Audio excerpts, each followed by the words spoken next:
Welcome to the Godly Woman podcast. My name is Melanie Luna, and today we're going to be talking about the importance of the role of the wife at home. Yep. Very important. I would fail. We're not only, to submit to our husbands, but we are to be the keepers of the home. So that just doesn't mean physically, but also spiritually. We're supposed to make sure the house is running smoothly in both areas, and we set the atmosphere, things like that.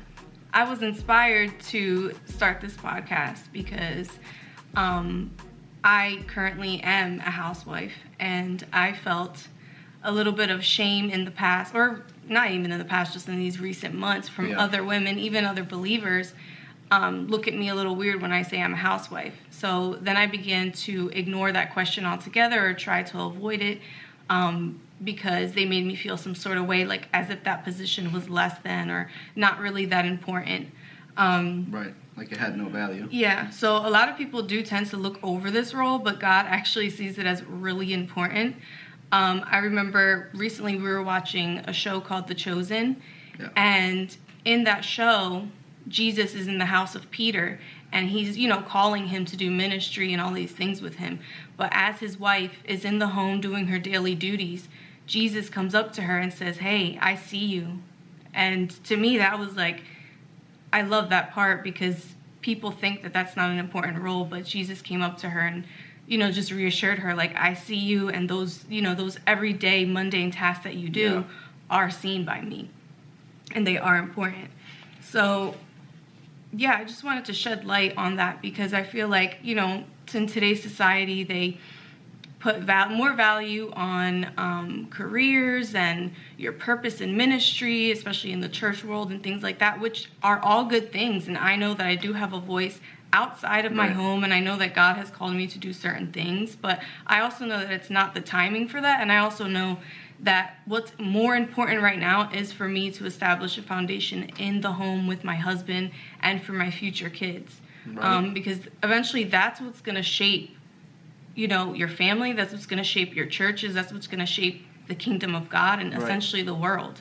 I mean, I feel like a lot of the problems that we are having in society is because the woman is not in the home, and they kind of see that position as not valuable, so they want to be like a man and go out, I want to do this and do that. And I'm not saying it's a bad thing. God can even call you to be in a career, a nurse, a teacher, etc. But don't place that as your identity or the number one thing, because actually the number one thing is in the home. So I did want to share a story of about 3 to 4 years ago when I first got saved. I remember going to church and they were talking about purpose and, having a vision and having a plan and all these things. And that actually didn't encourage me. That actually got me kind of stressed out. And I remember going home and, felt pressured. Like, oh my God, I need to figure this out right now. Like, and so I went home and I remember praying to the Lord, super frustrated. Like, am I supposed to know my purpose right now? Like, what's happening? Who am I? Like, what am I doing? And I remember I just sat in silence on the floor in my room at my mom's house. And out of nowhere, like, I just started weeping and crying, and I screamed, "I just want to be a wife and a mom." And that's something that I never thought of in my own mind. Before I was saved, I was, just like everybody else. You want to find a career, you want to do this, you want to do that. So that's where my head was at. So with purpose, that's where my head was at. I was looking for something outside of me for my purpose. So right at that moment, the Lord showed me, like, first of all, you don't have to look for your purpose outside of you. You look for your purpose is in you. So all you have to do is seek God, spend time with Him, find out who He is, and find out how He designed you in Him, and He'll bring avenues of purpose to you. Like right now, being a housewife, that's one avenue of purpose. When I have children, that's another avenue. This right here is an avenue of purpose. And it might not even be forever. So when this goes away, it doesn't mean my purpose left with me. My purpose is inside of me. So needless to say, after that moment, I was free from trying to figure out what my purpose was.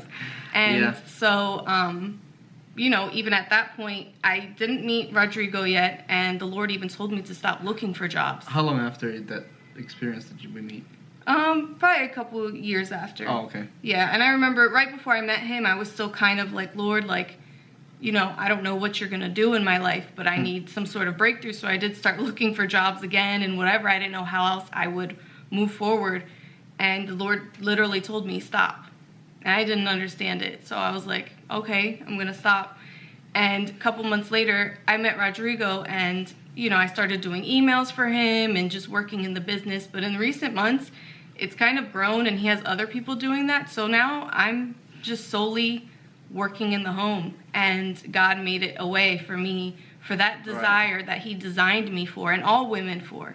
Not just me, but all women were designed to take care of the home, to take care of their husbands and their kids, and it's not... Be present. And be present, yeah. It's not a demeaning role. It's not less than. It's not unimportant or unvaluable.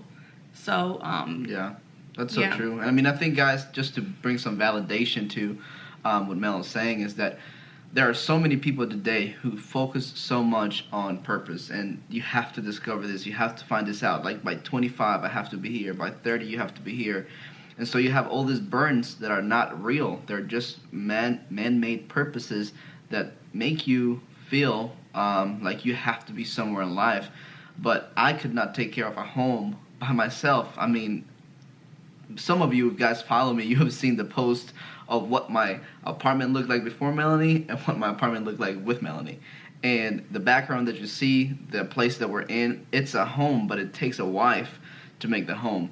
And I can't do that without her. Every time I open a cabinet, every time I open the doors to our bathroom, our laundry, I am reminded to be thankful for who she is, because everything I need is always there. When I was by myself, God knows how many times I got mad at myself. When I met Melanie, I wasn't even making food at home. I was ordering every single night, every single meal, until she yelled at me and told me to get my life together. And I had no option but to get my life together. So it's so important, because I believe that when you have a good wife, it says that you receive and obtain favor from the Lord.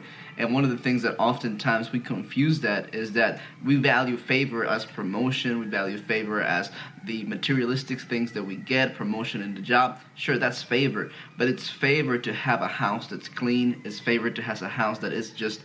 I don't have to do much in order, for real. Like, I was a mess. Every time that she would fly to New Jersey to visit me and we would be hanging out at my house, she would be cleaning my bathroom, because it's like, how do you live like this? And I'm not saying that I'm a pig or the Shrek, but I'm just not the nicest, neediest person.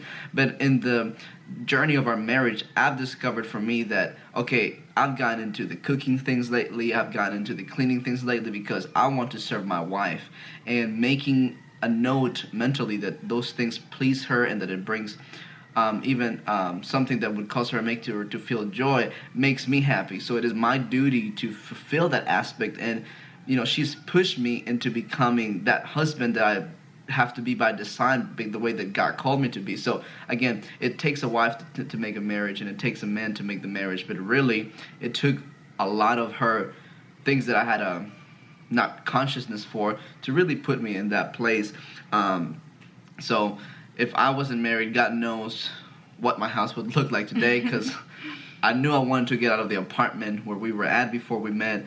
But it's just so passionate, like she said in recent conversations that we were with our spiritual fathers, he just shares some light, like, the housewife role is so valuable. The home can't be the home without the mother, and the home can't be the home without the wife or the father or the husband. And if it's incomplete, and she's definitely completed that aspect of our life. So from my perspective, if you are a woman and you're out here crushing it in your entrepreneur goals, congrats. But don't forget your home, because I wouldn't be here in the stability that I have, the security that I have in my home, without having a great, great wife. And I just, when she talked about impact and how much you can actually develop with your purpose, that is so true.